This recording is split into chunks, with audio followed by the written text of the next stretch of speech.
কৃপালু বান্ধব সমস্ত, আই মাতৃ সমস্ত, আমি ক্ৰমশঃ আগবঢ়াই অহা নিগম শাস্ত্ৰ মহাভাগৱত আৰু কৃষ্ণৰ মুখৰ বাণী গীতা শাস্ত্ৰভাগৰ যি আমি তত্ত্ব প্ৰচাৰ কৰি আহিছোঁ, আমি আজিও আগবাঢ়িছোঁ আপোনাৰ সবৰ উদ্দেশ্যে। আমাৰ এই গীতা আমি প্ৰথম স্কন্ধ, কিয়নো অৰ্জুন আহি প্ৰথম অধ্যায়তেই তেওঁ বিষাদ যুগত এই বিষাদ আহিব লগা হ'ল কি কাৰণত, আমি আজি তাৰেই পৰ্যালোচনাত আপোনাৰ সবৰ চৰণত সেৱা ধৰিছোঁ। আমাৰ এই চেনেলটো যদি আপোনালোকে এতিয়াও ছাবস্ক্ৰাইব কৰা নাই, ছাবস্ক্ৰাইব কৰিব বুলি আশা কৰিলোঁ। লাইক কৰিব আৰু শ্বেয়াৰ কৰিব, সেয়াই হ'ব আমাৰ প্ৰতি আপোনাৰ সবৰ আশীৰ্বাদ।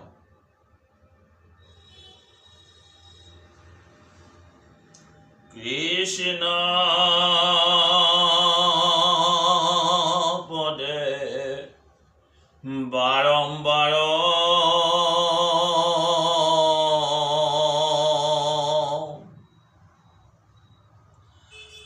উটি মোৰ নমস্কাৰ,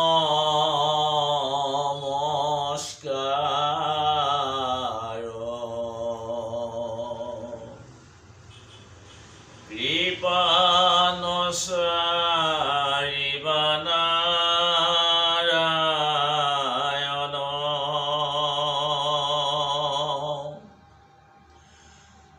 আমি অতি দুষ্টমতি নাজানো ভকতি স্তুতি, পদছত্ৰে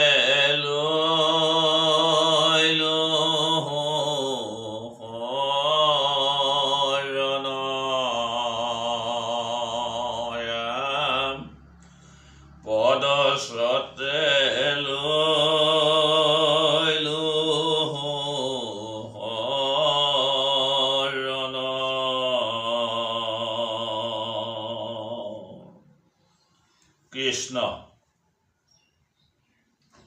সকলো উপনিষদৰ সাৰ এই গীতা শাস্ত্ৰভাগ।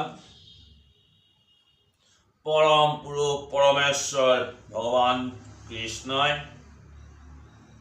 পূৰ্বতেই এই শাস্ত্ৰভাগ তেওঁৰেই একান্ত শিষ্য ক্ষত্ৰিয় বীৰ বিবস্বানৰ আগত প্ৰকাশ কৰিছিল, আৰু বিবস্বানে তেওঁৰেই পুত্ৰ মনু, এই মনুক এই গীতা শাস্ত্ৰৰ সকলো তত্ত্ব বিবস্বানে মনুক দান কৰিছিল, আৰু মনুৱে তেওঁৰেই পুত্ৰ ইক্ষ্বাকু, যিজন ৰামচন্দ্ৰৰ ৩২ পুৰুষৰ আগৰ আৰু এই পৃথিৱী নামৰ গ্ৰহত ইক্ষ্বাকু হৈছে প্ৰথম মানৱ। যি সময়ত এটা যুগত এই গীতা শাস্ত্ৰভাগ শ্ৰুতি হিচাপে আহি ইক্ষ্বাকুৰ হাতত পৰিছিল, ইক্ষ্বাকুৱে এই শ্ৰুতি প্ৰচাৰ কৰিছিল, যদিও এই শ্ৰুতি আৰু শ্ৰুতি হৈ থকা নাই, এই লাহে লাহে লুপ্তপ্ৰায়। সেয়েহে দ্বাপৰ যুগত ভগৱন্তই দৈৱকী আৰু বসুদেৱৰ পুত্ৰৰূপে স্বীকাৰ কৰি তেওঁ এই গীতা শাস্ত্ৰভাগ পুনৰবাৰ প্ৰচাৰ কৰাৰ উদ্দেশ্যে তেওঁৰ এই সুখী অৰ্জুনৰ আগত বিতংভাৱে এই গীতা শাস্ত্ৰভাগ প্ৰচাৰ কৰাৰ মানস কৰিলে আৰু তাৰ আধাৰ স্বৰূপে লৈছিল কৌৰৱ আৰু পাণ্ডৱ সমস্তৰ মাজেদি য'ত দুষ্টক দমন আৰু সন্তক পালন কৰাৰ উদ্দেশ্যেই ভগৱন্তই বাৰে বাৰেই এই পৃথিৱীত এই জগতত অৱতাৰ গ্ৰহণ কৰে। সেয়েহে এই কৌৰৱ আৰু পাণ্ডৱৰ জৰিয়তেই জগতৰ লোকৰ বাবে এই গীতা শাস্ত্ৰভাগ প্ৰচাৰ কৰি ভগৱন্তই জগতৰ লোকক উপকাৰ প্ৰদান কৰি গৈছে। এই শাস্ত্ৰভাগ হৈছে সৰ্ব উপনিষদৰ সাৰ, য'ত মহাপুৰুষ শ্ৰী শ্ৰী মাধৱদেৱ গুৰুজনাই তেখেতৰ নামঘোষা শাস্ত্ৰত কৈছে যে সকলো উপনিষদ বেদ দুগ্ধা ভৈলা তাৰ নন্দসূত তাৰ বৎস ভৈলা কুন্তীসূত ধনঞ্জয়। উপনিষদৰ সাৰ এই গীতা শাস্ত্ৰভাগৰ ইয়াক ধেনুৰ লগত তুলনা কৰিছে। এই ধেনু দোহন কৰিছে নন্দনন্দন শ্ৰীকৃষ্ণই আৰু ইয়াৰ এই গাইৰ দামুৰী হৈছে কুন্তি পুত্ৰ অৰ্জুন। এতিয়া এই গীতা শাস্ত্ৰৰ যে অমৃত বাণী তাক পান কৰিছে আমাৰ শুদ্ধ ভকত সমস্ত। গীতা শাস্ত্ৰ সেইভাগেই পৰম পুৰুষ ভগৱান শ্ৰীকৃষ্ণৰ শ্ৰীমুখৰ পৰা যি নিশ্চিত হৈছে সেইভাগেই হৈছে গীতা শাস্ত্ৰ। আৰু এই গীতা শাস্ত্ৰভাগ সকলো উপনিষদৰ সাৰ বুলি শাস্ত্ৰই আমাক সিদ্ধান্ত দিছে। এই গীতা শাস্ত্ৰভাগৰ মূল তত্ত্বটো হৈছে যে কুৰুক্ষেত্ৰ সমৰত কৌৰৱ আৰু পাণ্ডৱক ধৰ্ম আৰু অধৰ্মক যিহেতু ভগৱন্তই ধৰ্মক স্থাপন কৰি অধৰ্মক এই সংসাৰৰ পৰা বিদায় দিয়াৰ যি ব্যৱস্থা, সেইকাৰণে তেওঁ সদায় তেওঁ জন্মগ্ৰহণ কৰে আৰু আজিও এই দুষ্টক দমন আৰু সন্তক পালনৰ উদ্দেশ্যেই দ্বাপৰ যুগত আহি তেওঁ দৈৱকী আৰু বসুদেৱৰ পুত্ৰত্ব স্বীকাৰ কৰি তেওঁ আহিছে দুষ্টক দমন কৰিবৰ বাবে। এতিয়া ধাননি পথাৰত থকাৰ লগতে ঘাঁহবোৰক যেনেকৈ আমি চিকুণাই চপৰাই চাফা কৰোঁ, ভগৱন্তই তেনেকৈ এই সংসাৰত থকা অন্ধ ধৃতৰাষ্ট্ৰৰ পুত্ৰ সমস্ত যিসকল এই ধাননি পথাৰত থকা লগতিয়াল ঘাঁহৰ দৰে আমাৰ এই দুষ্ট বুদ্ধি সম্পন্ন লোকসকল, এইসকলক এই সংসাৰৰ পৰা আঁতৰাই এই দুষ্ট সমস্তক আঁতৰাই ধৰ্ম স্থাপন কৰাৰ এই বুদ্ধি কৰি তেওঁ ধৰ্মক্ষেত্ৰ আৰু কুৰুক্ষেত্ৰলৈ এই কৌৰৱ আৰু পাণ্ডৱ সমস্তক লৈ গৈছিল। এতিয়া ধৰ্মক্ষেত্ৰ আৰু কুৰুক্ষেত্ৰ এই দুখন স্থান ক'ত? এই ধৰ্মক্ষেত্ৰ যি সময়ত দৈবী সম্পদে আমাৰ দেহত লগ ল'ব, আমাৰ দেহৰ ভিতৰত আমাৰ অন্তৰত যেতিয়া সৎ কথাই বাহ ল'ব, আমাৰ সৎ চিন্তা যেতিয়া অন্তৰত আহিব, তেতিয়াই দৈবী সম্পদ। আৰু এই দৈবী সম্পদৰ কাৰণেই য'ত পুণ্যৰূপী পাণ্ডু আৰু কৰ্তব্যৰূপী কুন্তী য'ত আছে, কিন্তু ভাবি চিন্তি নিজৰ কৰ্তব্য নকৰাৰ কাৰণেই কুন্তী তেওঁ অকৰ্তব্যত পৰিণত হ'ব লগা হ'ল। তেওঁ যি কুন্তীৰ লগত এই পুণ্যৰূপী পাণ্ডুৰ লগত তেওঁ সংগলৈ নাহোঁতেই, তেওঁ কুমাৰী কালতেই এই চিন্তা ভাৱনা নকৰাকৈ তেওঁ জন্ম দিব লগা হ'ল এই বিজাতীয় কৰ্ণক। আৰু যি কৰ্ণই আজীৱন যুদ্ধ কৰিব লগা হ'ল পুণ্যৰূপী পাণ্ডুৰ এই 5 পুত্ৰৰ লগত। এতিয়া পুণ্যৰূপী এই পাণ্ডুৰ এই 5 পুত্ৰ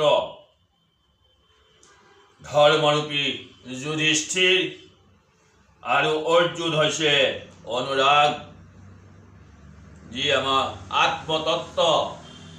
এই অনুৰাগৰূপী অৰ্জুন, ভাৱৰূপী ভীম। আমি এই ভাৱক ভক্তিৰ গভীৰতালৈ আমি লৈ যাব পাৰিব লাগিব। গতিকে এই ভাৱৰূপী ভীম আৰু নিয়মৰূপী নকুল, যিজন কামদেৱৰ অৱতাৰ, আৰু সৎসংগৰূপী সহদেৱ, সাত্বিকতাৰূপী সাত্যকী, আৰু শক্তি সামৰ্থ্যৰে নিজ কায়া, এই কায়াত নিজ সামৰ্থ্যৰে ধৰ্মৰ লগত থাকি যিজনে ধৰ্মক সহায় কৰিছে, সেইজন হ'ল কাশী ৰজা। এই 7জন য'ত কুৰুক্ষেত্ৰ ৰণত 18 অক্ষৌহিণী সেনা এই যুদ্ধত অৱতীৰ্ণ হৈছিল, তাৰে 7 অক্ষৌহিণী পাণ্ডৱৰ আৰু 11 অক্ষৌহিণী কৌৰৱৰ। এতিয়া আমি পঞ্চ পাণ্ডৱৰ এই 7 অক্ষৌহিণী সেনাৰ কথা ইতিমধ্যে প্ৰকাশ কৰিছোঁ। এই শাস্ত্ৰভাগ যিহেতু আমাৰ দেহৰ লগত সম্পৰ্ক, য'ত আমাৰ অনুৰাগৰূপী অৰ্জুনে তেওঁৰ এই সখা কৃষ্ণৰ লগত তেওঁৰ কথোপকথন, আৰু কৃষ্ণক তেওঁ বাৰে বাৰে প্ৰশ্ন কৰি কৃষ্ণৰ পৰা সকলো কথা তেওঁ খুচৰি আদায় কৰিছে। অকল এয়াই নহয়, তেওঁ যে কৃষ্ণৰ পৰা সকলো কথা আদায় কৰিছে, আমি এনেদৰে বুজাটো ভুল হ'ব যে অৰ্জুনে একো নাজানে নেকি? নহয়, অৰ্জুনে সকলো জানে, আৰু অৰ্জুনে সকলো জানিও তেওঁ কৃষ্ণৰ পৰা সকলো কথা আদায় কৰাৰ মূল কাৰণটো হৈছে যে জগতৰ এই সমস্ত জ্ঞানী শ্ৰেষ্ঠ সমস্তই এই গীতা শাস্ত্ৰৰ অৰ্থ তত্ত্ব মৰ্ম বুজি নিজেও এই সংসাৰ ভৱসাগৰ তৰণৰ যি উপায়, এই উপায় অৱলম্বন কৰিব বুলিয়েই অৰ্জুনে বাৰে বাৰেই কৃষ্ণৰ পৰা তেওঁৰ এই তত্ত্ব কথা আদায় কৰিছে। আমি এই গীতা ভাগক য'ত ধৰ্মক্ষেত্ৰ বুলি কৈছে, য'ত কুৰুক্ষেত্ৰ বুলি কৈছে, আমি এই গীতা ভাগক আমি আমাৰ দেহৰ লগত মিলাই লৈ চাব লাগিব। কুৰুক্ষেত্ৰ বুলি বেলেগ কোনো স্থান নাই, আৰু ধৰ্মক্ষেত্ৰ বুলিও কোনো স্থান ক'তো নাই। একমাত্ৰ আমাৰ এই দেহতেই আমি ধৰ্মক্ষেত্ৰ। যেতিয়ালৈকে আমি সত্যক সাক্ষী কৰিব পাৰিম, যেতিয়ালৈকে আমি এই ধৰ্মৰাজ যুধিষ্ঠিৰ এই ভাৱৰূপী ভীম, আমি আত্মতত্ত্ব অৰ্থাৎ অনুৰাগৰূপী অৰ্জুন, আমি নকুল ন্যায় অধিকাৰী, এই নকুল সৎসংগৰ অধিকাৰী সহদেৱ আৰু আমাৰ সাত্বিকতাৰ ৰূপত সাত্যকী আৰু নিজ গায়েৰে ধৰ্মৰ লগত থাকি ধৰ্মক সহায় কৰা এই কাশীৰাজৰ কথা যদি আমি আমাৰ অন্তৰত আমাৰ দেহত আমি স্থান দিব পাৰোঁ, তেতিয়াই আমাৰ এই দেহটো হৈ পৰিব ধৰ্মক্ষেত্ৰ। আৰু এই হ'ব কুৰুক্ষেত্ৰ, যেতিয়াই এই অজ্ঞানৰূপী অন্ধ ধৃতৰাষ্ট্ৰ অজ্ঞান আৰু যি সত্যক উপলব্ধি কৰিব পাৰিও যিজনে জানে যে যাৰ পক্ষত কৃষ্ণ আছে তেওঁলোকৰ যে জয় হ'ব, এই কথাটো অন্ধ ধৃতৰাষ্ট্ৰই জানে, তথাপি তেওঁ নজনাৰ ভাও ধৰিছে। কিয়? তেওঁ পুত্ৰ মোহত মোহিত হৈ আছে আৰু তেওঁ সহধৰ্মিনী গান্ধাৰীও এই ইন্দ্ৰিয়ৰ কুপ্ৰবৃত্তিবোৰৰ মাজতেই তেওঁ আবদ্ধ হৈ আছে। এই কুৰুক্ষেত্ৰ নামৰ এই দানৱৰূপী এই ক্ষেত্ৰখন, য'ত দানৱৰূপী আমাৰ এই ইন্দ্ৰিয় সমস্ত যেতিয়া আমাৰ জাগৃত হ'ব, তেতিয়াই আমাৰ এই দেহটো হৈ পৰিব কুৰুক্ষেত্ৰ, য'ত মোহৰূপী দুৰ্যোধন, দুৰ্বুদ্ধিৰূপী দুঃশাসন, বিজাতীয় কৰ্মৰূপী কৰ্ণ, ভ্ৰমৰূপী ভীষ্ম, দৈত্য আচৰণৰূপী দ্ৰোণাচাৰ্য, আসক্তিৰূপী অশ্বত্থামা, বিকল্পৰূপী বিকৰ্ণ, আধৰুৱা সাধনাৰ কৃপাৰ আচৰণৰূপী কৃপাচাৰ্য, আৰু এই সকলোৰে মাজত একো নজনাৰ ভাও ধৰি জীৱৰূপী বিদুৰ, তেওঁ অজ্ঞানতাত আছে, কিন্তু তেওঁ সদায় পাণ্ডৱৰ ওপৰতেই চকু ৰাখি আছে। কাৰণ বিদুৰ হ'ল ধৰ্মৰ অৱতাৰ আৰু তেওঁ অনবৰতেই পাণ্ডৱৰ ওপৰতেই তেওঁ চকু ৰাখি আছে। গতিকে এই শুদ্ধ আত্মাই জানে, আৰু সেই কথা বিদুৰে বাৰে বাৰে ধৃতৰাষ্ট্ৰক সোঁৱৰাইও আছে, যদিও একমাত্ৰ পুত্ৰ মোহত তেওঁ কোনো কাৰণতে তেওঁৰ পুত্ৰসকলক এৰিব পৰা নাই। মূল কথাটো হৈছে তেওঁ বিষয়ক বাদ দিব পৰা নাই। অন্ধ ধৃতৰাষ্ট্ৰ এনেওতো অন্ধই, গতিকে তেওঁ পুত্ৰ মোহতো পুনৰবাৰ অন্ধ হৈছে। তেওঁ কৃষ্ণক ভগৱানক জানিও তেওঁ নজনাৰ ভাও ধৰি আছে। গতিকে এই আসুৰিক সম্পদ, এই হৈছে কুৰুক্ষেত্ৰ। এই কুৰুক্ষেত্ৰত আমি আমাৰ 10 ইন্দ্ৰিয় অৰ্থাৎ পঞ্চ জ্ঞানেন্দ্ৰিয় আৰু পঞ্চ কৰ্মেন্দ্ৰিয় আৰু এক মন, এই একাদশ অক্ষৌহিণী সেনা কৌৰৱৰ, আৰু এই একাদশ অক্ষৌহিণী সেনাই হৈছে দানৱৰূপী, যাক এই দানৱৰূপী সৈন্য সমস্ত যেতিয়া জাগৃত হৈ থাকিব, তেতিয়াই আমাৰ এই দেহ হৈ আছে কুৰুক্ষেত্ৰ। গতিকে আমি প্ৰভুসকল, আমি এই দেহৰ ভিতৰত ধৰ্মক্ষেত্ৰ আৰু কুৰুক্ষেত্ৰক আমি সম্পূৰ্ণৰূপে জ্ঞাত কৰিবলৈ আগবাঢ়িছোঁ, যদিও হয়তো আমাৰ ইয়াতো কিছু খুঁত থাকি যাব পাৰে। তাৰ বাবে আমি আপোনাৰ সমস্তৰ চৰণত সেৱা ধৰিছোঁ। কৃষ্ণ। এতিয়া ধৰ্মক্ষেত্ৰে কুৰুক্ষেত্ৰে সমবেতা যুজুৎসৱা মামকা পাণ্ডৱ শৈব কিম কুৰুবত সঞ্জয়।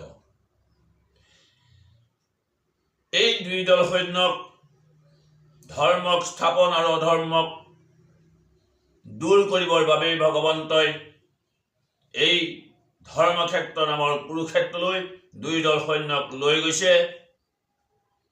আৰু যিহেতু যুদ্ধ কৰিবৰ বাবে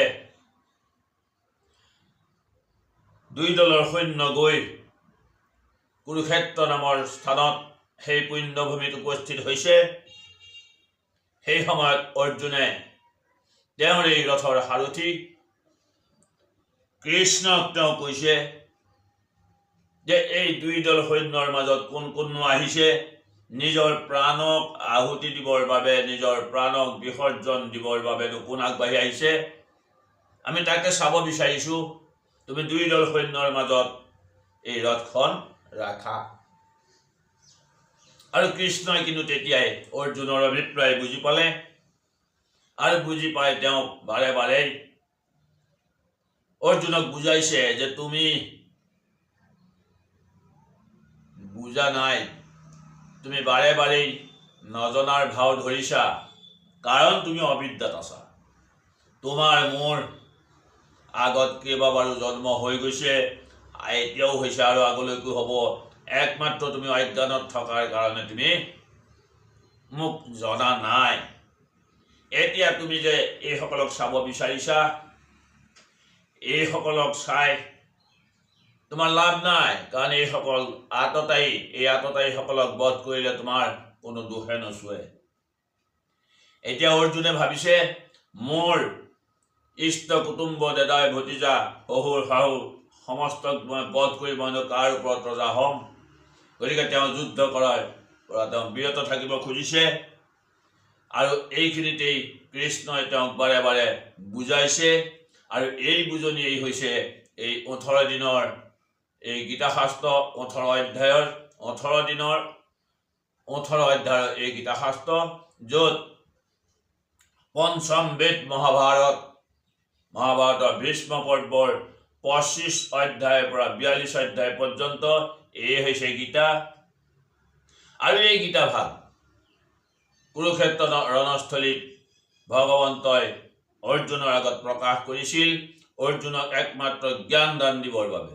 আৰু অৰ্জুনক এইটোও কৈছিল যে তুমি যি জ্ঞানীৰ ভাও ধৰিব বিচাৰিছা, তুমি নিজৰ ইষ্ট কুটুম্বক বধ কৰিলে তোমাৰ পাপ হ'ব বুলি কৈছা, নহয়, তুমি সিহঁতক বধ কৰিব নোৱাৰা। সিহঁতক আচলতে মই বধ কৰিয়েই থৈছোঁ।